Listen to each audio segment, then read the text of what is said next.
Well, here's something we can talk about too. I don't know if you saw this last night, but this was from John Rothstein, who tweeted out that the NCAA has approved that starting on September 20th, 2 non-coaching staff members in men's and women's basketball can engage in on-court practice activity during the 2021-22 season.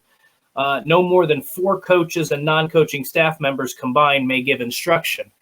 But you know what that also kind of tells me is who's on that staff at Indiana. That Thad Matta. Exactly. That's huge news for Indiana, in my opinion. Also, the I'm missing his name, but didn't Woodson actually put on staff the gentleman that he is known for that has been involved in basketball for like 60, 70 years? Yeah, I know who you're talking. I'm drawing a blank on the name there. Yeah, but and not only that, but you can also bring in people like Larry Brown. Now, Larry Brown would probably be more of a consultant to those guys, but you can have, back when Calbert Chaney was director of player ops or whatever his actual title was, he could not engage in any training. Right. Now, I wonder if they have to be permanent staff members or can they be temporary staff members? Could you say, put someone like Todd Leary on retainer? Hey, I'm coming as a shooting coach. Whatever, as long as the numbers are 4 and below. I don't know that's going to be interesting to find out what all you can do with that. But I was thinking yesterday how, look at Reggie Bush. Reggie Bush lost his Heisman because his family accepted some monies. Money that does not compare in comparison to money that these guys are pulling in now. Should Reggie Bush get his Heisman back? Yep. I mean, everybody and Indiana fans, before you answer that question, listen, remember this.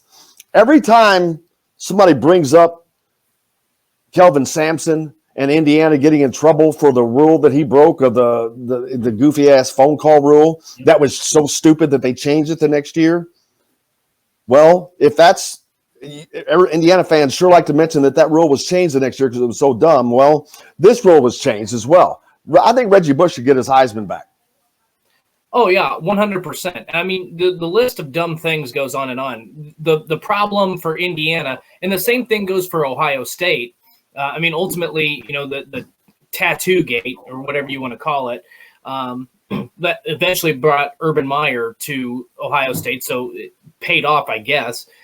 But to me, the problem for Indiana is there's no way for the NCAA to fix it, right? There's no way the NCAA can't go back and undo that penalty and go back in time.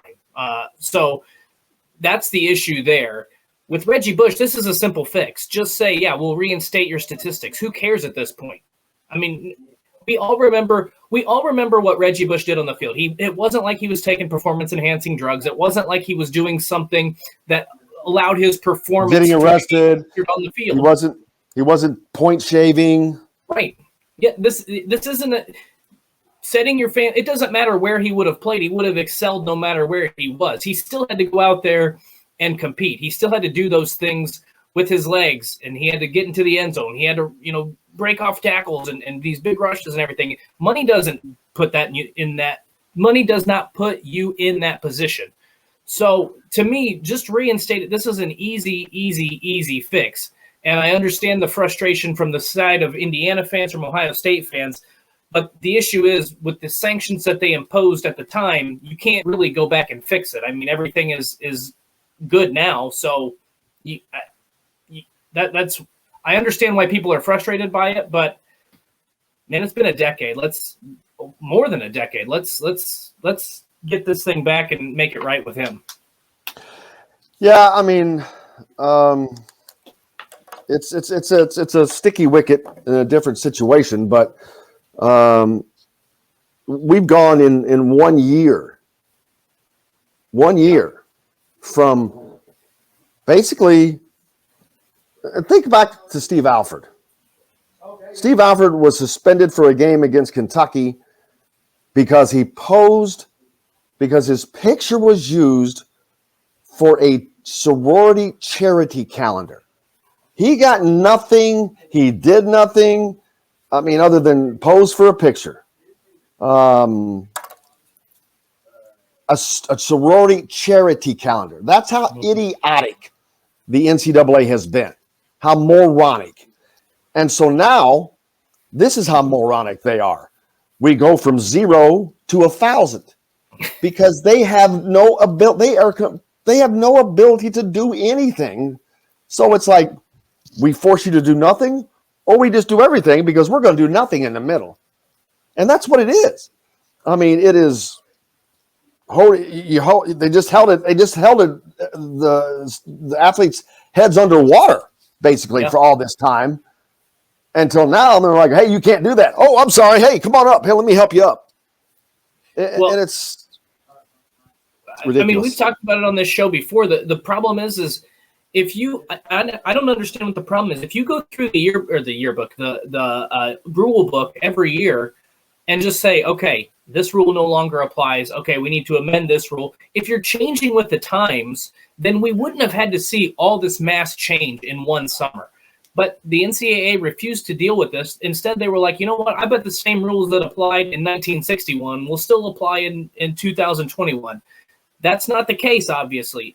The inability to change with the times, the reluctance to grow and make this better for everybody involved, coaches, student athletes, parents, whoever, fans, whoever's involved, the complete lack of ability to do that is falls on the leadership. It falls on people not really caring.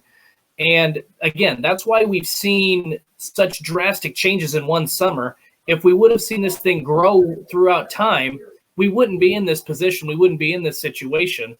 And I'm not saying it's a bad situation. I'm just saying everything has had to change at once because of the NCAA's basically incompetence to change with the times.